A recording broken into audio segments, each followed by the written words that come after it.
Bastidores da Bíblia, uma série de degustação bíblica. Estamos hoje no nosso nono episódio dos Bastidores da Bíblia. E vamos tratar hoje de um assunto importante, de uma ferramenta importante para o estudo e aprofundamento da Sagrada Escritura, que são as línguas e traduções da Bíblia. Então, quero dar as boas-vindas a todos que vão chegando, meu boa noite, a Sandra, também a Karine, a Vânia, sejam bem-vindas, vocês que estão já chegando, boa noite a todos, né? Boa noite essa noite fria, né? Está aqui em Brasília esses dias, em várias áreas do Brasil, também um grande frio, com o qual não estamos acostumados, mas eu pelo menos gosto muito gostoso esse friozinho. Seja bem-vindo também o Cristóvão, uma boa noite a todos e a todas, sejam bem-vindos. Então, como eu estava falando, hoje já estamos no nono episódio dos Bastidores da Bíblia. Se você ainda não assistiu a algum dos episódios, todos eles estão disponíveis aqui no meu perfil do Instagram, também no canal, o meu canal no YouTube. Eu depois das lives coloco lá à disposição os vídeos das lives e também no site da Conexão Romana, conexão-romana.com.br. Então, lá todos podem ter acesso. Então, Yananda, boa noite, a Norma, nossa grande amiga Norma, também a Nívia, todos sejam bem-vindos, bem-vindas aqui nesta nossa live de quinta-feira. Todas as quintas-feiras, nesse mesmo horário aqui, às 9 da noite, a gente se encontra aqui para refletir, para falar de um tema específico da Bíblia. Não se confunde com um curso é algo mais longo, mais sistemático, mais articulado e elaborado. A gente pega um tema num curso e aí dá um tratamento mais amplo. Aqui não, nessas lives, nos Bastidores da Bíblia, a nossa proposta é fornecer como se fosse uma degustação bíblica, né? Como eu falava no episódio passado, é como se tivéssemos várias garrafas de vinhos de altíssima qualidade e aqui, cada noite, eu escolho um vinho para que os meus convidados aqui possam degustar um pouco da qualidade, do sabor, né, e da beleza deste vinho, que é a Palavra de Deus, né? Então, boa noite a todos, né, que estão também cumprimentando, boa noite a todos e a todas que estão chegando, já dá 9 horas para nós começarmos. Na live passada, nós nos dedicamos um pouco a refletir sobre a figura de São João Batista, né? Nos Bastidores da Bíblia, a gente ou trata de uma curiosidade da Bíblia, ou trata de textos bíblicos, ou também de temas transversais, né? Nós já tratamos da paz, nós já tratamos do coração, o tema do coração. Então, a gente faz um aprofundamento sobre um tema transversal, como eu disse, um personagem, um tema bíblico, um texto bíblico mesmo, a gente estuda, ou uma realidade importante. Então, hoje nós vamos tratar um pouco das línguas bíblicas, isso é muito importante, isso nos abre para entender muitas coisas na Sagrada Escritura. Outras vezes também vamos ter que tratar de alguns assuntos de geografia bíblica, né, para entendermos um pouco os textos bíblicos. É importante entender tanto a importância geográfica de Israel também, como algumas regiões e cidades que estão ali na região da Terra Santa, na região do Crescente Fértil, ali desde o Egito até o atual Iraque, né? Então, a antiga Mesopotâmia, então toda aquela região do Oriente Médio, né? Então, boa noite a todos, sejam todos bem-vindos nesta noite de quinta-feira. Noite de quinta-feira é noite de Bastidores da Bíblia. Sejam bem-vindos nessa noite bem fria, né? E o tema, como eu falei para vocês, vamos então já começando, vai ser sobre línguas e traduções da Bíblia. Aqui eu trouxe também para mostrar para vocês, né? Assim nós vamos mostrar vários textos bíblicos aqui, mostrar um pouco por que as diferentes traduções, né? Então, para começar o nosso tema hoje, eu não queria já entrar assim, falando em que língua foi escrita a Bíblia, por que há traduções, qual é a diferença das traduções, não. Eu queria introduzir o tema de hoje com uma afirmação teológica importante, ou seja, um dado importante da nossa fé, e para isso nós vamos fazer uso de alguns poucos trechos, basicamente 3 números, do Catecismo da Igreja Católica, que é uma obra maravilhosa, né, e de referência para tudo o que diz respeito à fé da Igreja Católica, né? E antes de falar de línguas e traduções da Bíblia, a gente tem que relembrar o que é a Bíblia. Se lembram lá no primeiro episódio dos Bastidores da Bíblia, nós vimos que a Bíblia é uma coleção de livros pelas quais a palavra de Deus é transmitida de forma escrita. Então, é uma forma de transmissão da Sagrada Escritura, né? Então, é importante não esquecer isso. Por isso, a Bíblia é a palavra de Deus, transmitida por meio de palavras humanas. É a palavra de Deus em textos humanos. E por isso se faz importante a língua, o idioma, a cultura, a história. Então, vamos começar com o primeiro número do Catecismo da Igreja Católica, aqui no número 110, logo quando começa a tratar mesmo da Sagrada Escritura.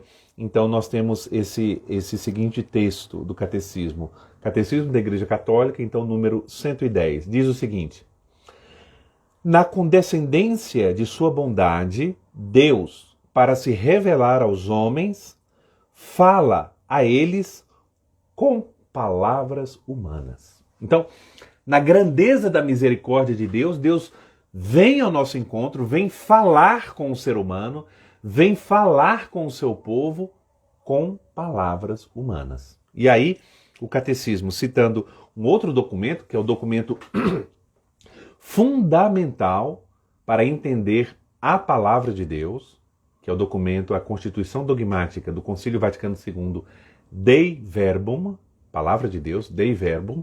Então cita Dei Verbum número 13, dizendo o seguinte: com efeito, as palavras de Deus expressas em línguas humanas tomaram a semelhança da linguagem humana, de forma que o Verbo do Pai eterno, tendo assumido a fraqueza da nossa carne, tornou-se semelhante aos homens. Então, numa linguagem teológica, a gente pode dizer que a palavra de Deus ser transmitida por meio de palavras humanas, isso faz parte da lógica da encarnação do Verbo. Deus eterno, o Filho eterno do Pai, Deus Filho que se fez homem, isso é a encarnação do Verbo.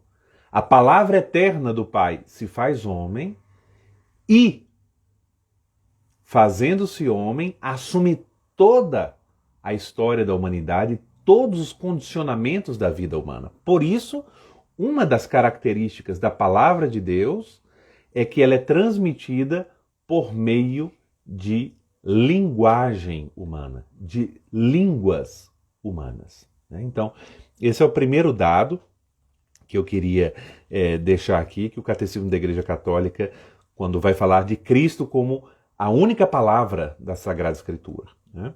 Então, um segundo número, né,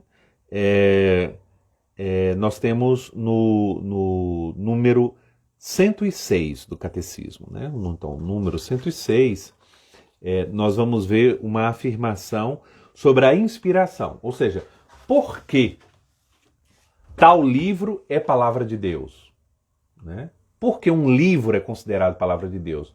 Quando um livro é considerado palavra de Deus, isso nós vamos estudar mais à frente, quando virmos algum dia formos refletir sobre o cânon da Sagrada Escritura, tanto o cânon do Antigo Testamento como o cânon do Novo Testamento, nós vamos ver que o elemento essencial é afirmar que aquele livro é inspirado por Deus. E aí vamos ver um pouco sobre essa inspiração, porque Deus é o autor principal de todos os livros da Bíblia, de todos os livros da Sagrada Escritura. Ele é o autor principal. Por isso é uma palavra de Deus, palavra que vem de Deus, palavra que expressa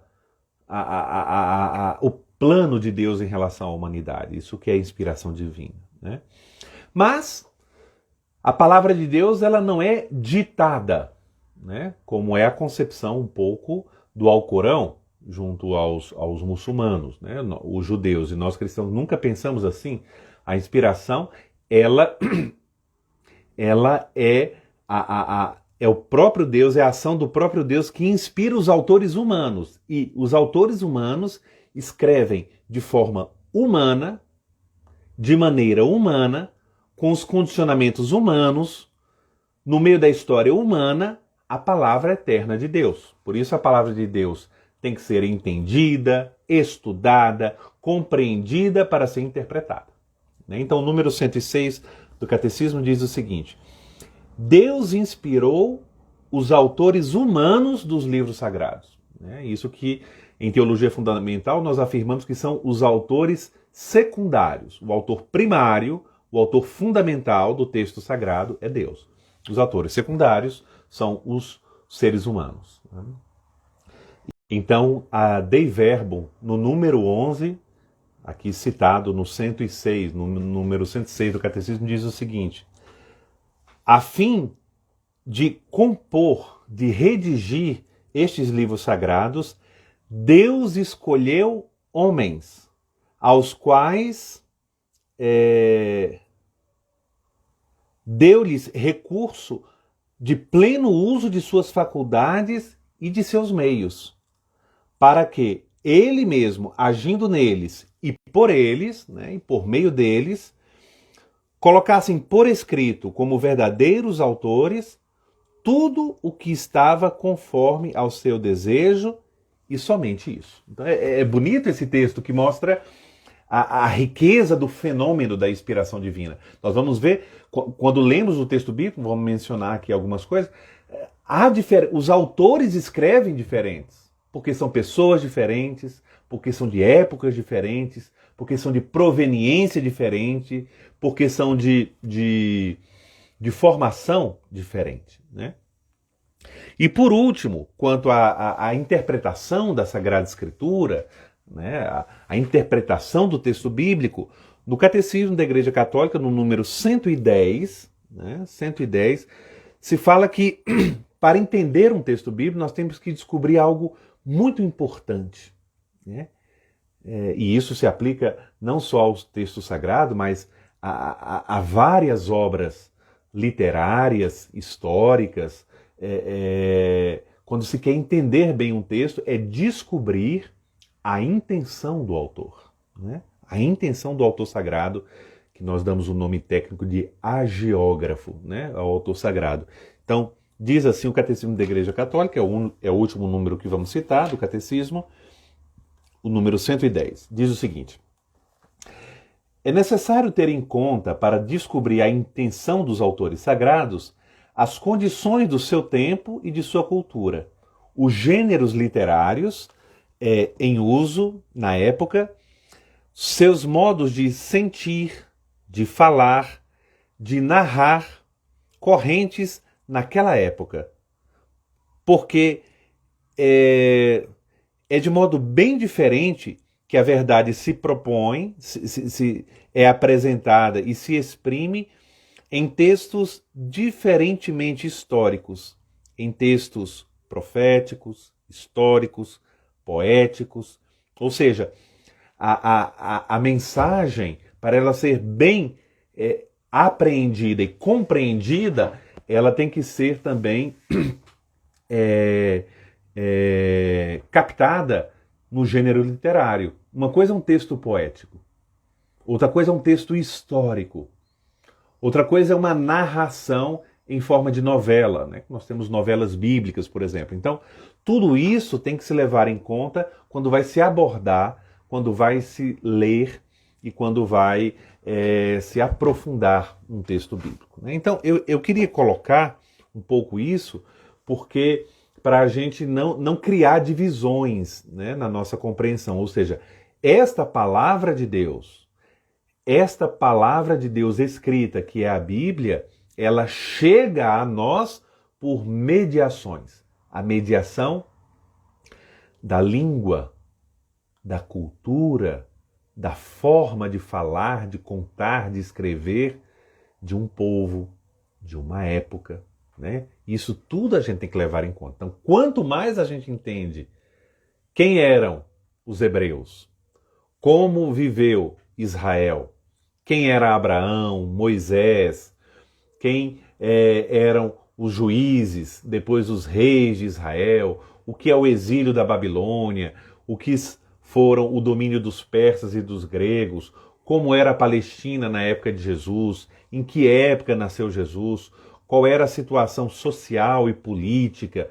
Tudo isso nos ajuda a compreender a riqueza do texto bíblico, né? Do texto bíblico. Então, isso é muito importante. E vocês sabem muito bem que quando então vai se fazer uma abordagem, uma aproximação científica da Bíblia, então o estudo científico da Bíblia, então o estudo teológico, o estudo histórico, o estudo arqueológico, o estudo de paleografia, o estudo de filologia, então toda a dimensão de estudos científicos do texto bíblico, um dado fundamental são as línguas originais daqueles textos, né?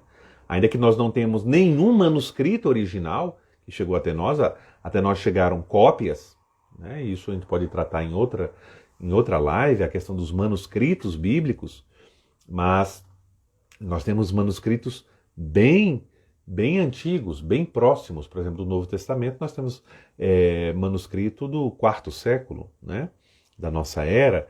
Então, isso tudo é muito importante para nós. Então, vamos lá. Vamos tratar logo em quais línguas foi escrita a Bíblia, né?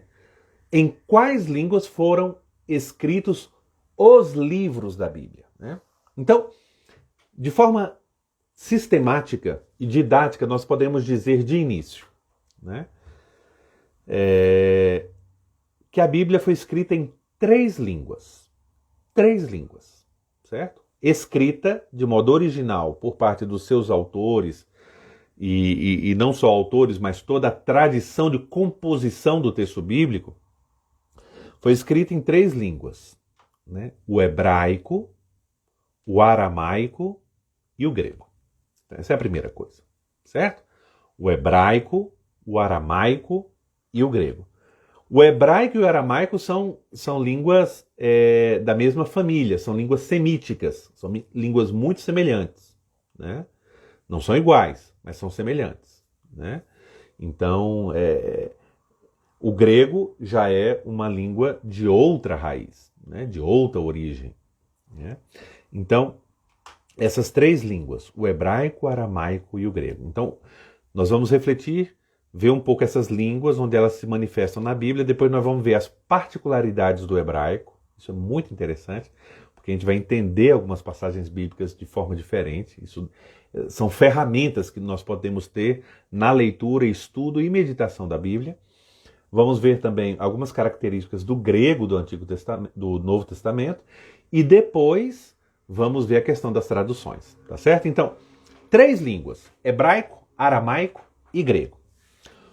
O Antigo Testamento, então, a primeira parte da Bíblia, o Antigo Testamento, foi escrito quase, olha a palavrinha importante, quase todo em hebraico. Quase todo em hebraico, tá certo? Então, quase todo em hebraico. Então, é a primeira informação muito importante que a gente tem que ter aqui, quase todo em hebraico. E agora vamos explicar esse quase todo, né? No Antigo Testamento, raras passagens, e eu vou citar Quais são as passagens? Raras passagens foram escritas, segundo os estudiosos, em aramaico.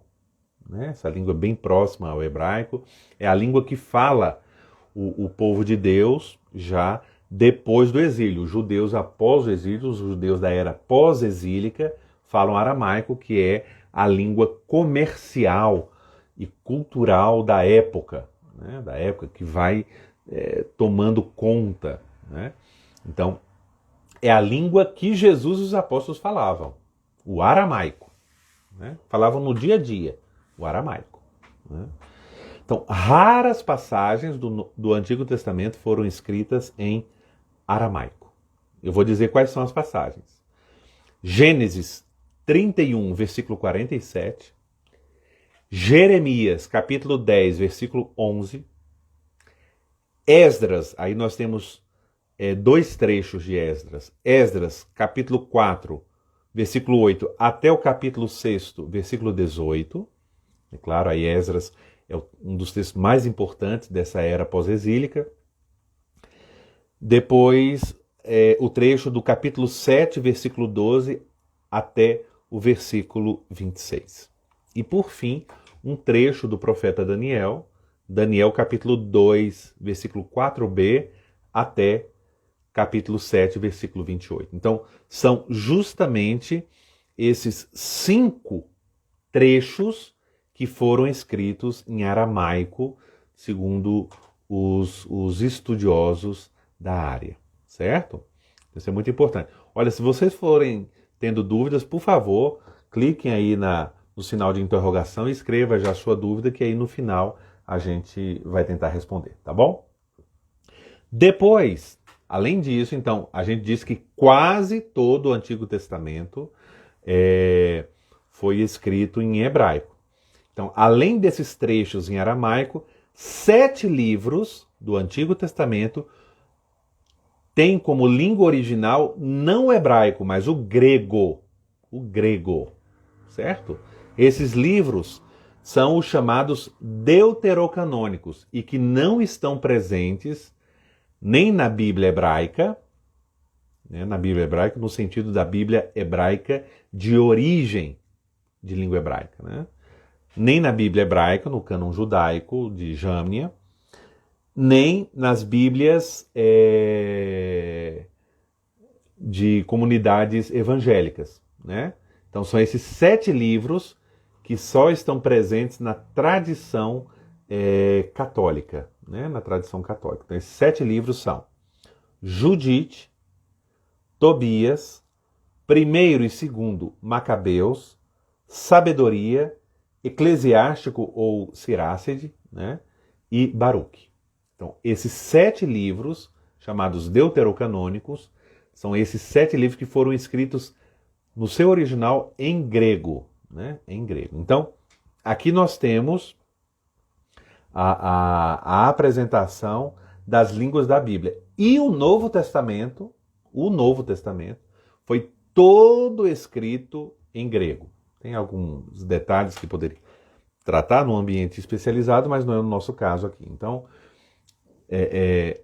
todo o Novo Testamento, do Evangelho de Mateus até o Apocalipse, foi escrito em língua grega. Vamos daqui a pouco ver as características um pouco deste texto grego do Novo Testamento. Tá certo? Então, isso para ter uma visão rápida, né, básica das línguas bíblicas, né?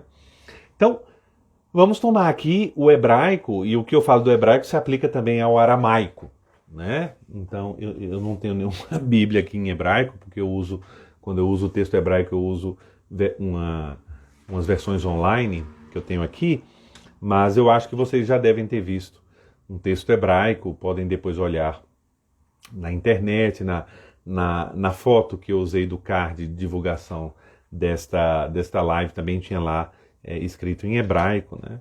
Então, tem 2 características que são fundamentais para a gente saber como curiosidade, né? Em primeiro lugar, o hebraico se escreve somente com consoantes, certo? O hebraico não se escreve com vogais. Né? Tem a ausência de vogais na escrita, claro que não, existem vogais, até mais do que em português, né?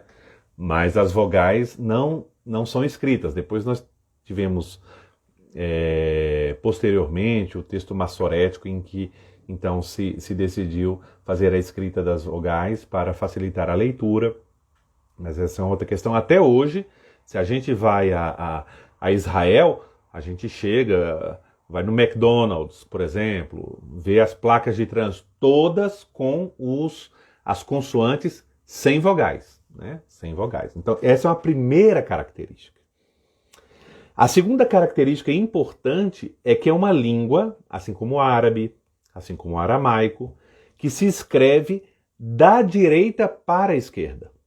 Da direita para a esquerda, não como nós, né? As nossas línguas modernas, as neolatinas, o inglês, o alemão, todos nós escrevemos da esquerda para a direita, da esquerda para a direita. O hebraico, eu me lembro o esforço que era quando eu tive aulas de hebraico e tudo, primeiro aprender a desenhar, igual uma criança mesmo. Eu tenho, a Maria Tereza aqui tem 5 anos de idade, está aprendendo a escrever, a gente vê o esforço de desenhar uma letra, de fazer ela certa. Então, quando vai se aprender hebraico, é da mesma forma, aprender a escrever novamente e aprender a escrever de uma forma diferente, porque é da direita para a esquerda. Então, uma forma muito fácil de saber se uma pessoa sabe hebraico ou não, ela pega um livro em hebraico, se ela começa da primeira página, a gente já sabe que ela não sabe hebraico, porque como tudo é da direita para a esquerda, a gente começa, por exemplo, a ler o texto bíblico pegando a última página, né? Então a gente pega um livro e começa assim, né, a ler, né? Então o jornal, né, a gente, sei lá, passeia por Tel Aviv ou Jerusalém, a gente já nota ali quem sabe hebraico ou quem pegou um jornal para olhar, para folhear um pouco, um turista, né? Então, essas duas características são muito simples, mas muito importantes. Então, é escrito só com consoantes e da direita para a esquerda, né? É uma característica essa de não escrever com vogais, que é uma língua predominantemente oral. Por que se escreve só com consoantes? Porque as pessoas já sabem, né? Por exemplo, quando a gente conhece um texto, né, então a gente pode já imaginar quais seriam as vogais, porque a gente sabe mais ou menos o texto e pelas consoantes a gente pode adivinhar o texto, né? Por exemplo, a palavra política, P-O-L-I-T-I-C-A, política, em hebraico seria P-L-T-C. Então a gente poderia imaginar que seria ou política ou político, né? Então já seria assim. Então isso vai ter um impacto muito grande nas traduções bíblicas, nós vamos ver daqui a pouco, né? Porque se eu tenho só consoantes, em alguns tipos de palavra pode-se ter uma variedade grande de possibilidade de ser uma ou outra palavra, né? Uma aplicação, e isso quando se dá na questão dos verbos, por exemplo, na questão dos substantivos masculino e feminino, vão depender muito do contexto, né? Então não é simples, né? Então, isso quanto à escrita, né? Um segundo aspecto é o vocabulário, né? É o vocabulário. É uma língua muito concreta, pouco abstrata, né? Então, muitas vezes, para passar uma ideia abstrata, se faz uso de uma comparação, de uma metáfora, né? Então, tem muitas metáforas. E é uma língua cujo vocabulário é, em grande parte, em geral, formado por palavras com raízes, a raiz da palavra com 3 letras, né? 3 letras. Então, eu vou dar um exemplo aqui, tá? Só para vocês terem ideia do problema. A raiz BRK, né? Ela está na origem de várias palavras que que se referem à palavra bênção ou ao verbo abençoar, BRK. Então, BRK, se eu pronuncio barek, barek é o verbo abençoar, barek. Se eu pronuncio berak, berak é o passado, abençoou, é o passado da terceira pessoa. Se eu pronuncio com o prefixo ie, barek é futuro, abençoará. Se eu pronuncio Baruch, Baruch é o participo passado, abençoado. Né? Também a palavra que a gente fala amém, né? Do verbo aman, né? A raiz da palavra amém, ela quer dizer várias coisas que associam a ideia de força. Então, solidez, permanência, fidelidade, verdade, firmeza. Né? Só por essa característica, então, do vocabulário, você que está me ouvindo aqui pode imaginar a variedade de traduções que podem haver sobre uma frase, sobre um discurso. Né? Então, por isso, a diversidade de traduções e a gente buscar qual é a tradução mais fiel, mais clara e também mais adequada. Né? Mais adequada. Uma terceira característica, então, além da escrita e do vocabulário, que eu queria falar aqui para vocês, que é uma coisa bem diferente do nosso, né, do nosso sistema linguístico, é o sistema dos verbos. O sistema verbal hebraico é diferente do nosso, né, ocidental, diríamos assim. Uma coisa básica no sistema verbal ocidental, e seja das línguas antigas também, como o grego e o latim, ainda que com diferenças sobre os tempos verbais e as características dos tempos verbais, mas basicamente as nossas línguas, elas têm o sistema verbal ancorado na sequência temporal. A sequência temporal que se enraiza no presente, o tempo presente é o tempo básico, referencial, e o que aconteceu antes é o passado, e aí os verbos no passado, e o que acontece após, né, o presente, é o futuro. Então, essa sequência de tempo é que modula os nossos tempos verbais. Né? Então, presente, passado, futuro. Aí tem a articulação dos presentes, cada língua tem suas peculiaridades. Né? Eu me lembro aqui das diferenças do inglês e do alemão, depois as neolatinas, na questão da diferenciação e do futuro e do passado, há diferenças, né? Até mesmo entre o português e o espanhol, a questão do pretérito tem peculiaridades. Né? Então, o hebraico não.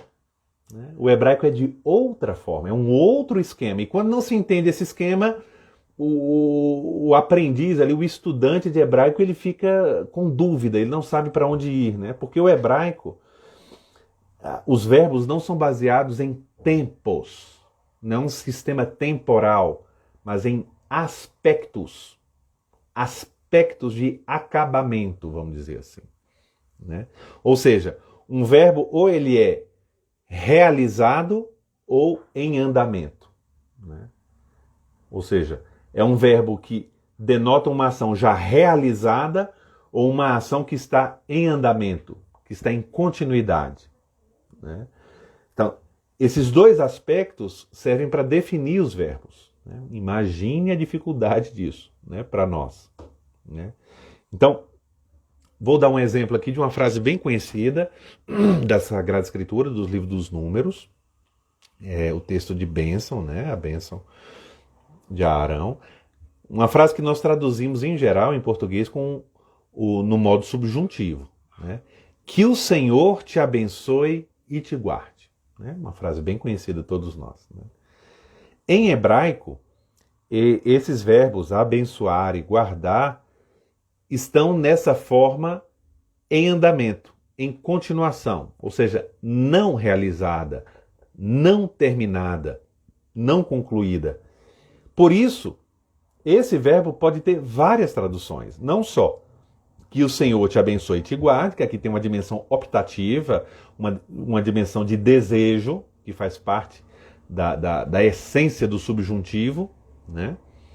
Mas ele pode assumir a forma do imperfeito, por exemplo, a gente poderia traduzir o Senhor te abençoava, ou pode assumir a forma do presente, o Senhor te abençoa, ou também a forma do futuro, o Senhor te abençoará. Ou seja, tudo dentro de uma ação que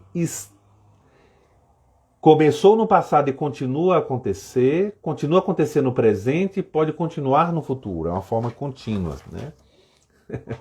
Um pouco complicado, mas é só para ter informação. Eu acho que ninguém de nós vai, de vocês pelo menos vão ter necessidade de aprender hebraico, ainda que possa e seja muito interessante, muito enriquecedor. Mas aqui a nossa finalidade é esclarecer. Então essas três características do hebraico, tanto quanto à escrita, quanto ao vocabulário e quanto ao sistema verbal, né, aos verbos. Agora, eu queria falar rapidamente um pouco sobre o grego bíblico, que é diferente do grego clássico, o grego que a gente chama ático, o grego de Platão, de Aristóteles, e também do grego moderno, tem suas diferenças, com o grego que hoje é falado na Grécia, né?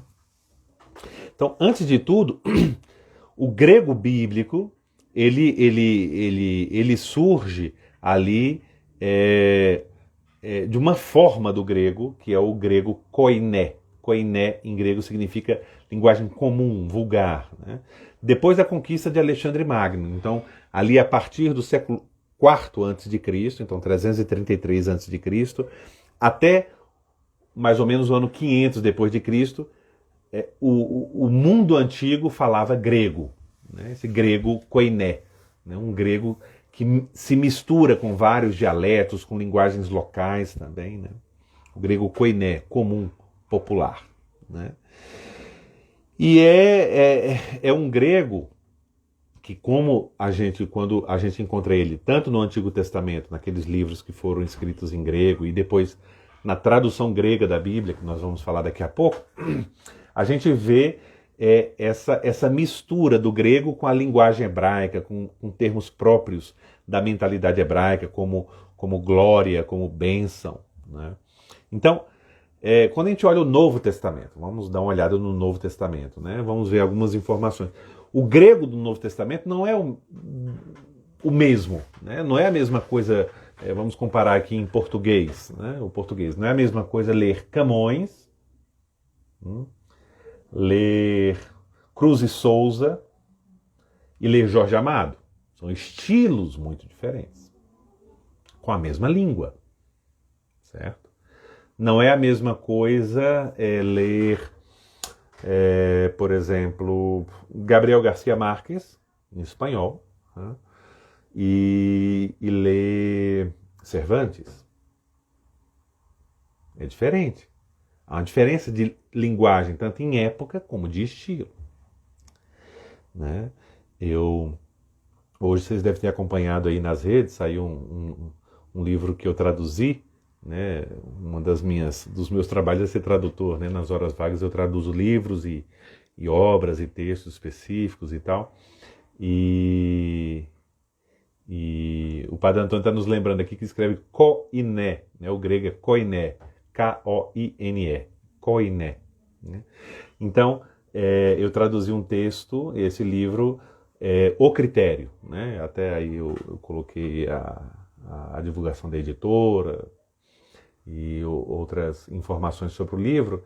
E qual era a minha dificuldade na tradução desse texto? Era porque é uma obra do século XIX, né? Ali na metade do século XIX o autor escreveu. Então não é um espanhol de hoje, né? E não só as palavras, os termos, mas a forma de expressão, a realidade cultural que marca muito a forma de escrever. Então, para o tradutor, para quem tem o ofício de traduzir, tem que levar sempre em conta o ambiente em que aquele texto nasceu, né? Então, o grego do Novo Testamento, se a gente pegar todo o Novo Testamento, ele não é uniforme, ele tem diferenças. Por exemplo, nas palavras de Jesus, nas frases que são de Jesus, por exemplo, nos evangelhos, a gente nota uma maior característica de linguagem semita, né? A gente nota ali uma tradução direta de uma frase hebraica, de uma frase aramaica, de um jeito de falar aramaico, de uma expressão, de um provérbio. Então, esse fundo semita, essa característica semita fica muito marcada nas frases de Cristo, né? Nos textos em que são discursos de Cristo. Depois, por exemplo, a gente pega o Evangelho de São Marcos, é um evangelho muito mais popular, um grego mais popular, e com vários latinismos, como São Paulo está escrevendo, como destinatários primeiros são os cristãos que vivem em Roma, né, e ao longo do evangelho isso aparece de várias formas, aparecem vários latinismos, expressões latinas que ali estão traduzidas para o grego, né? Mateus depois, como os destinatários são cristãos vindos do judaísmo, cristãos de cultura judaica, então ali tem diversos hebraísmos, né? Diversas influências da língua hebraica, embora se conserve um bom texto grego, né? Lucas, que não era apóstolo, Lucas é de cultura grega, é um homem de cultura grega, o grego é a sua língua, né? Discípulo de São Paulo. Então Lucas sabe usar o grego clássico. Quer ver uma amostra bem clara desse grego clássico? São os primeiros 4 versículos ali do Evangelho de São Lucas, né? Aquela introdução que ele faz, né? O prólogo do Evangelho de Lucas, ali fica bem clara o seu domínio do grego clássico, né? E ele tenta imitar o estilo da tradução grega dos 70. Depois São Paulo, por exemplo. São Paulo é um homem que falava hebraico, aramaico e falava grego. Ele tem como língua-mãe as 2 línguas, né? Cidadão romano de Tarso. Então a gente vê o estilo pessoal, o modo de usar vários termos, sabendo dar o sentido preciso a cada um deles, né?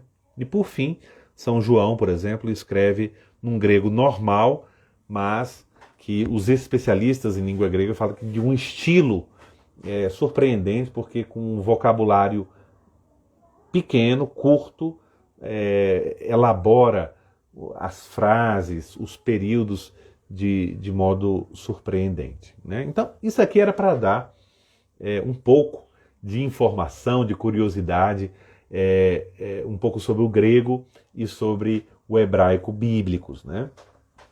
Agora eu queria tratar com vocês das traduções antigas, né? Falar um pouco das traduções antigas e no final eu vou falar um pouco das traduções hoje em português que nós temos e eu vou dar para vocês a minha opinião, né? A minha opinião. Então, primeiras traduções antigas. A primeira tradução que nós temos, que foi feita, que temos notícia que foi feita do Antigo Testamento, é chamada de os Targums, né? Targumim, né? Em aramaico, Targumim, né? Que foi ali durante a dominação persa. Então nós estamos ali no século VI, né? No século VI antes de Cristo, né? Do século VI ao século IV antes de Cristo, no período da dominação persa. Então foi quando já grande parte do povo não falava mais hebraico, falava aramaico, então se traduziu o Antigo Testamento, uma parte do Antigo Testamento correspondente à época, isso aí tem vários aspectos sobre isso, para o aramaico. Então, do hebraico para o aramaico. Essa é a primeira tradução da Bíblia, né? Uma tradução literal, né, para ajudar a compreensão daqueles que já não falavam mais hebraico, mas também acompanhada de comentários, de prolongamento dos textos. Então é uma tradução muito peculiar, né? O Targum, né? Então o Targum é a primeira tradução. Depois a tradução do Antigo Testamento na Antiguidade mais célebre, mais famosa e também mais importante, principalmente para nós que somos cristãos, é a chamada tradução dos 70 ou a Septuaginta, né, que tem como símbolo o número 70 em números romanos, né, o LXX, 70, Septuaginta, né, que foi feita no século III durante o reino de Ptolomeu II, rei do Egito. Então, o reino de Ptolomeu II, né, Ptolomeu II, ali, rei do Egito, que foi rei de 285 a 246 a.C., né? Nós temos uma tradução que é envolvida por uma lenda, né, a famosa lenda de Aristeu, por isso que ela recebe esse nome, tradução dos 70. Eu vou resumir aqui um pouco essa lenda.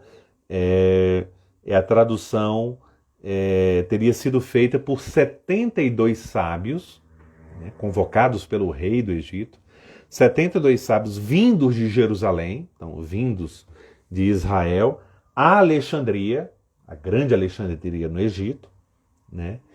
E esses 72 sábios, em 72 dias, teriam realizado 72 traduções do Antigo Testamento.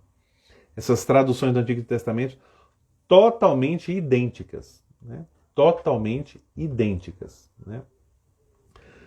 Claro que, por um lado, isso é uma lenda, porque essa tradução, no fundo, ela aconteceu, ela foi sendo feita ao longo de 200 anos, praticamente, né? Ela é fruto de um grande trabalho de tradução, de interpretação, mas é uma tradução importante porque foi essa tradução que os judeus da diáspora, ou seja, diáspora é o fenômeno pelo qual os judeus que por causa do exílio, por causa de várias incursões dos povos dominadores, ou seja, saíram ou foram expulsos ou migraram, ou seja, moravam fora da Terra Santa, da Terra Prometida, fora da chamada Palestina, né? Então, os judeus que viviam em regiões mesopotâmicas, que viviam na Pérsia, que viviam em regiões da Grécia ou do mundo grego, o mundo helenista, também viviam no Egito, né? A grande comunidade de Elefantina, ali no norte do Egito, né? A própria comunidade de Alexandria, né? Então, essa tradução da Bíblia em grego, ela foi usada, né, por todos esses judeus, chamados judeus da diáspora, judeus que tinham como língua a língua grega, né? A língua grega, a língua aí de todos esses povos dominados pela cultura e pelo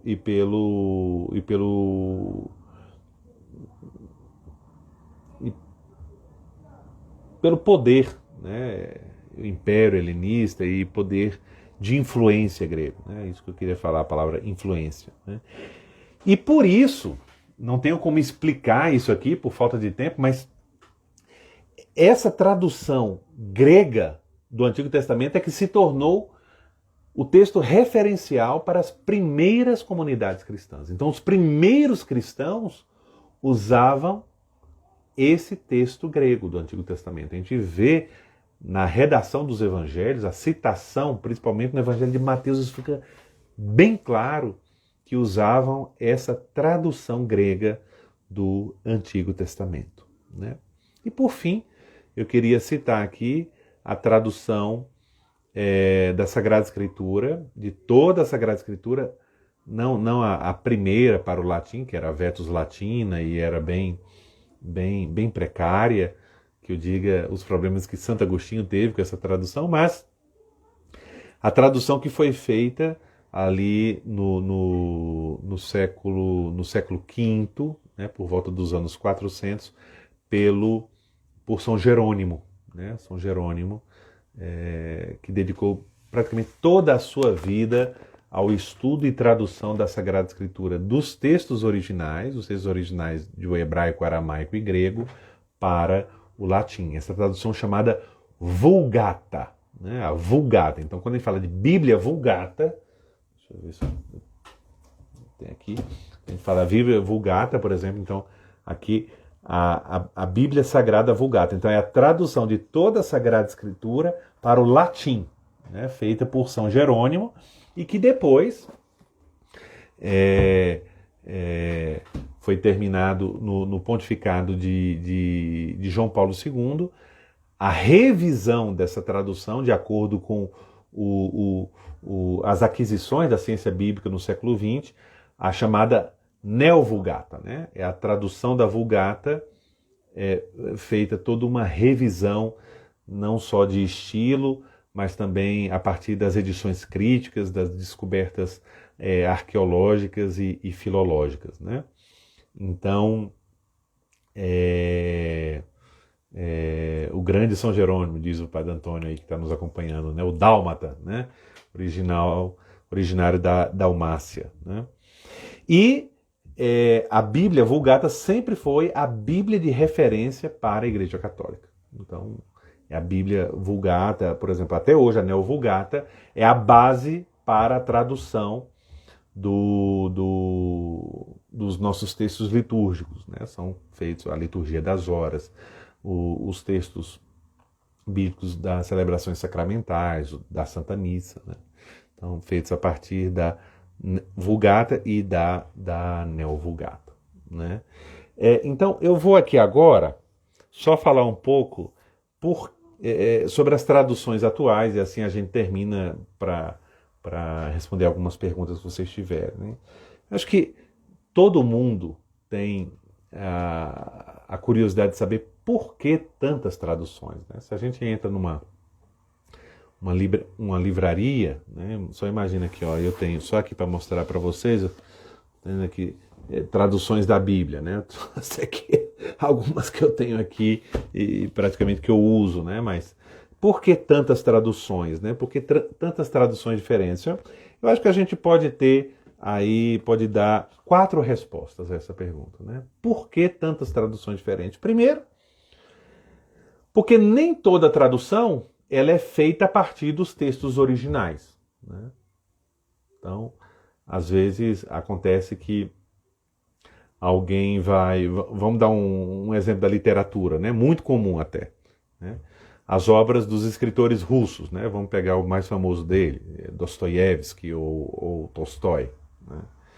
Então, no mercado brasileiro, por exemplo, nós temos várias traduções, por exemplo, de Crime e Castigo, de Dostoiévski, que foram traduções feitas a partir de uma tradução francesa, de uma tradução inglesa para o português. Então, uma tradução de tradução, né? E depois, graças a Deus, nos últimos 15 anos, vem aparecendo no nosso mercado editorial traduções, por exemplo, de Dostoiévski em português a partir do original russo. Isso dá uma riqueza para o texto que nós temos em português totalmente diferente, uma fidelidade muito maior, né?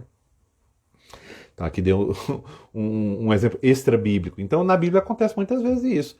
Às vezes nós temos uma Bíblia que foi uma tradução só do latim, ou fizeram uma tradução a partir de uma versão espanhola, de uma versão francesa, italiana, não sei, né? Então isso pode perder um pouco da riqueza do texto. Segunda coisa, como podemos ver, o hebraico, além do grego, mas o hebraico e o aramaico não são línguas fáceis de traduzir, né?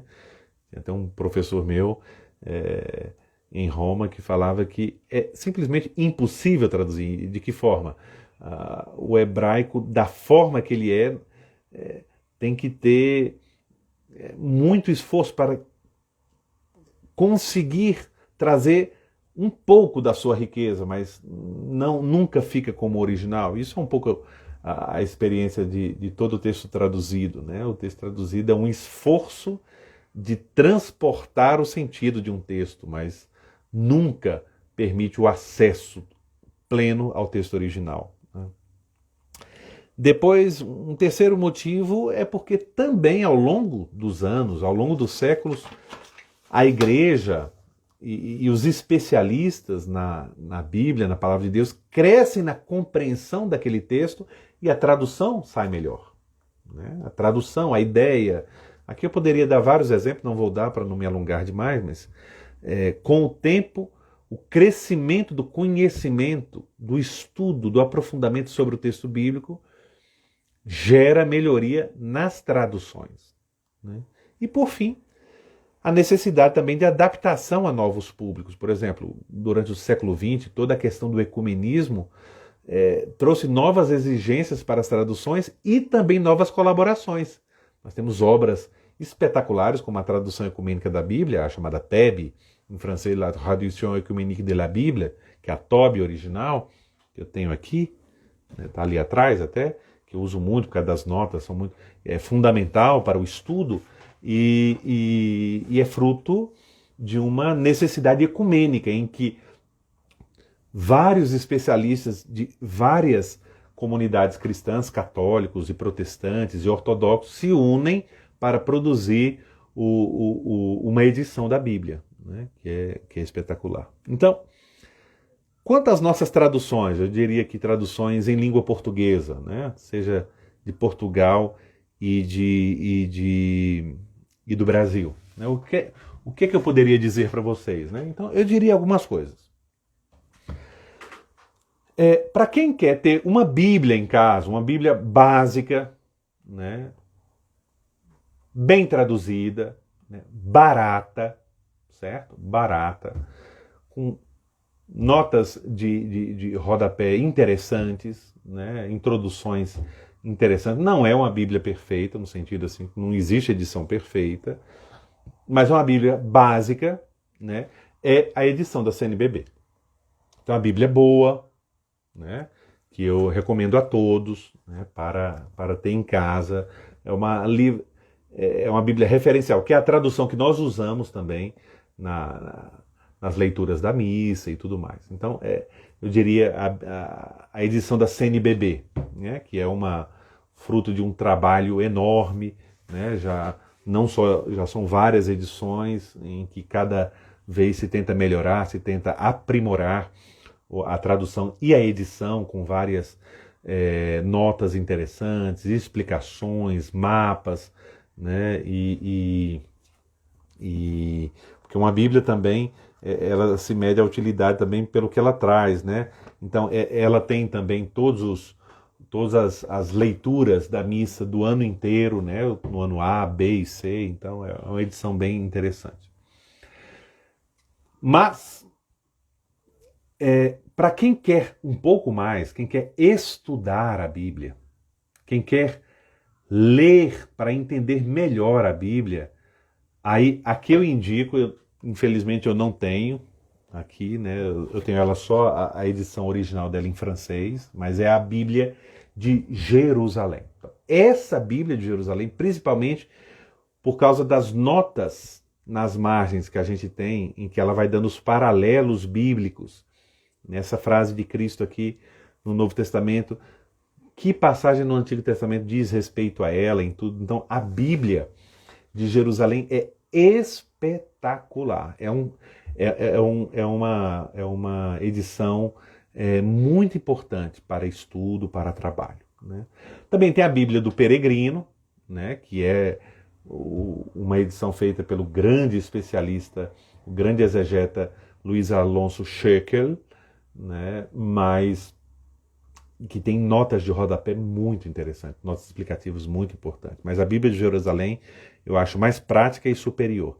Depois, na minha opinião, né, além da Bíblia de Jerusalém, a melhor Bíblia que tem em língua portuguesa, aí ela não é feita no Brasil, ela é feita em Portugal, é a Bíblia Sagrada da Difusora Bíblica. Essa é a que eu uso, né?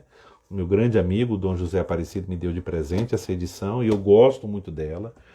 Quem não tem problema com o português de Portugal, né, dos nossos patrícios, né, é uma edição bonita, né, o texto espetacular, as notas de rodapé, as introduções aos textos, de forma muito didática, muito completa, muito... Eu gosto muito, então é a Bíblia Sagrada Difusora Bíblica. Depois tem a Bíblia da Ave Maria, que é muito boa também.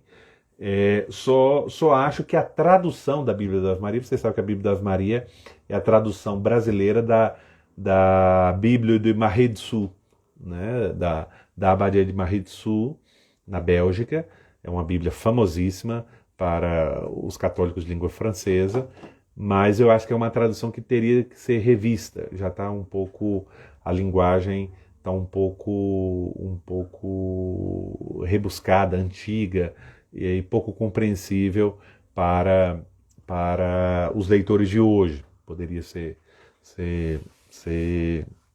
revisada, mas aí não sei. E por fim, para quem trabalha com a Bíblia, ou seja, tem um trabalho teológico, tem trabalho exegético, a edição da TEB. Né? Agora já saiu a nova edição em português, eu vi esses dias. A tradução ecumênica da Bíblia é fundamental para uma abordagem geral de crítica textual, um pouco de dimensão histórica dos textos bíblicos, né, de anotação, tanto de versões antigas. Então a TEB é muito importante. Né? Então era um pouco isso, né, sobre as línguas e as traduções da Bíblia que eu queria passar para vocês. Né? Então, vamos aqui respondendo as perguntas. Então, qual o nome da Bíblia de Portugal? Chama Bíblia Sagrada. A gente encontra aqui no Brasil também, tá? Eu já vi que na Loyola vende, na Amazon vende, Bíblia Sagrada. E a editora chama Difusora Bíblica. Eu gosto muito, realmente eu gosto muito. E ela tem também um aplicativo. Então, se você quiser usar no celular, chama Bíblia dos Capuchinhos, né? Na Apple Store, na Play Store do Android também tem, então tem como aplicativo também. Muitas dessas Bíblias a gente tem em versão digital. Vamos ver aqui, temos aqui algumas perguntas, deixa eu ver. A Bíblia do Peregrino é boa, com certeza é muito boa. Qual a língua que se falava em Roma à época de São Paulo? Então, a língua dos romanos em si mesma é o latim. Né? Os romanos falavam latim. Mas quando a gente fala romanos, que romanos são? Né? Então, Roma, como a senhora pergunta, na época de São Paulo, morava muitos estrangeiros. Então, praticamente se falava o latim, se falava o grego. Muita gente falava grego, como o inglês ou até mais do que o inglês em nossos dias. Né? Então, com certeza se falava latim e se falava o grego. Né? O latim era a língua local e oficial do império. Né? Mas não quer dizer que as pessoas em si mesmas, cada uma delas falava latim. Né? Tá certo? Vamos ver aqui as nossas perguntas. Tem. O aramaico era o idioma falado na Babilônia? Não. Né? Não. O aramaico ele tem uma origem bem complexa, tem elementos. A língua babilônica, naquela região antiga, o babilônio acádico, né, o acadiano, né, então mas o aramaico ele surge justamente aí, né, nessa complexidade de povos semitas, também esse exílio na Babilônia, né, então tem toda uma origem bem complexa, não é simples, não era a língua falada na Babilônia, não. Né? Qual o requisito para distinguir um texto inspirado de um não inspirado? Olha, tem vários aspectos, né? Então, em primeiro lugar, a autoridade que distingue um texto inspirado é o povo de Deus. Né? Então, tanto os judeus já tinham no Antigo Testamento, foram escolhendo os textos, né, ditos como sagrados, e depois, no Novo Testamento, a igreja foi escolhendo também, foi dando mais crédito para uns textos do que para outros. Né? Então, em primeiro lugar, a origem apostólica, né, a fidelidade dos dados transmitidos e também das verdades teológicas, né? A proximidade do tempo, então toda a questão da era apostólica dentro do Novo Testamento tem a ver, né? Então aí tem a questão de por que alguns textos sim e outros textos não, né? Então é toda a história do cânon. Teve textos, por exemplo, no Novo Testamento, o Apocalipse, e no Novo Testamento esses que foram, o Antigo Testamento, que foram escritos em grego, como eu comentei no início, tiveram dificuldades iniciais no início para ser considerados canônicos, por isso são chamados deuterocanônicos, são considerados canônicos posteriormente, né? Então, há vários critérios, né, que se usa isso quando nós temos o estudo da teologia fundamental sobre os elementos fonte da fé, né, e um deles é a Sagrada Escritura. Então a gente vê tanto a história do cânon como os critérios utilizados para isso. Só que é um assunto que ultrapassa aqui as nossas finalidades. Nós já estamos em 1 hora de live, né? Mas com certeza é uma pergunta muito interessante, muito importante, né? Deixa eu ver se tem mais alguma aqui.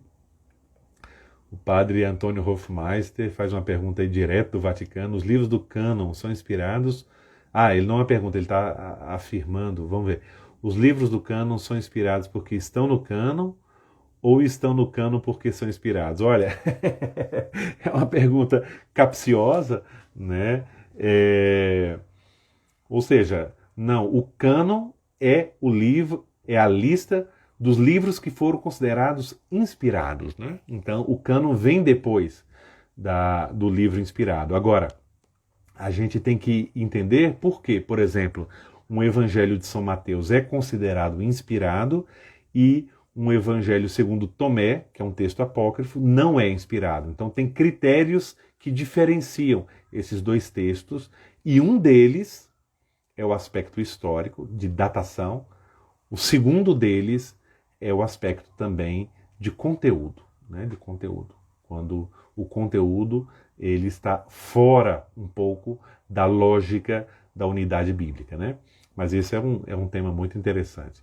Então, eu quero agradecer a todos a presença, a paciência e a atenção, e vamos continuando, né, nos nossos bastidores da Bíblia. Hoje tivemos, então, as línguas e as traduções da Bíblia, e na próxima semana eu quero fazer uma homenagem a São Bento, né? Dia 11 de julho é dia de São Bento, e quero fazer uma homenagem a esse santo que é tão importante para mim, não só para mim, importante para toda a Igreja Católica, o fundador dos beneditinos, o patriarca, né, aí do monaquismo ocidental.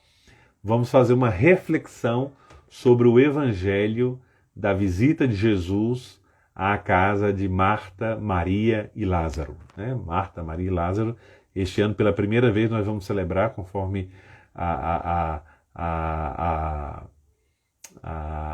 revisão litúrgica que fez o Papa Francisco. Agora a festa de Santa Marta também, que é em julho, é 29 de julho, não será mais só de Santa Marta, será de Santa Marta, Santa Maria e São Lázaro, né, os três irmãos. Então nós vamos refletir sobre um texto de São Lucas, sobre a visita que Jesus faz à casa de Marta, Maria e Lázaro, né, e vai ser uma reflexão muito interessante. O título vai ser Um Happy Hour em Betânia, né? Um happy hour em Betânia, tá certo? Então a gente se encontra na próxima quinta-feira nos Bastidores da Bíblia, além de, no próximo sábado, como todos os sábados às 5h30 da tarde, eu, o Padre Antônio e o Padre Bruno, direto do Vaticano, e eu aqui de Brasília, fazemos uma live sobre história da igreja, e vamos ter uma live importantíssima nesse sábado, às 5h30 da tarde, que vai ser para responder perguntas, né, dúvidas. Então, se você tem dúvida, pergunta, mande no site, poste lá no nosso site Conexão Romana, e que a gente vai responder no próximo sábado. Então, sábado, às 5h30 da tarde, no canal da Conexão Romana, ou no Facebook ou no YouTube, a live, e os Bastidores da Bíblia na próxima quinta-feira, aqui no Instagram. Quinta é dia de Bastidores na Bíblia. Muito obrigado a todos vocês e e uma boa noite, um bom descanso.